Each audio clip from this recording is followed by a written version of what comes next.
ஹாய்ங்க. கல்யாணத்துக்கு முன்னாடியெல்லாங்க கொஞ்சம் காயம் பட்டால் போதும், வீட்டையவே ரெண்டாக்கிடுவோம். ஆனால் இப்போ இவ்வளோ பெரிய காயம் இருக்குது. ஆனால் எப்பாச்சு என்னன்னே தெரியல. எரிச்சல் வந்ததுக்கப்புறமா தான் தெரியுது கையில் காலில் எல்லா பக்கம் காயம் அப்படின்ட்டு.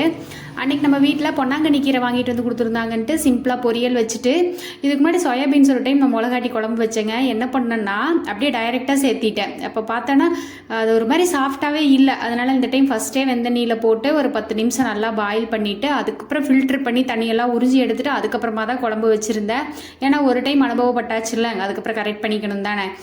அதெல்லாம் முடிச்சுட்டு ஈவினிங் ஸ்நாக்ஸுக்கு வந்து இந்த கடலை 1/2 கிலோ 50 ரூபாய்ன்னு சொல்லி வாங்கிட்டு வந்திருந்தாங்க. வேக வச்சுக்கலாம் அப்படின்னு சொல்லிட்டு நல்லா கழுவிட்டு இருந்தால் மண்ணுனா மண்ணு, ஏகப்பட்ட மண்ணுங்க. அது வேகிற வரைக்கும் நம்மளால் வெயிட் பண்ண முடியாது. 1/2 கிலோ வாங்கிட்டு வந்ததில் 1/4 கிலோ நான் வந்து டெஸ்ட் பண்ணுறங்கிற பேர்லேயே ஃபுல்லாக சாப்பிட்டு முடிச்சாச்சு.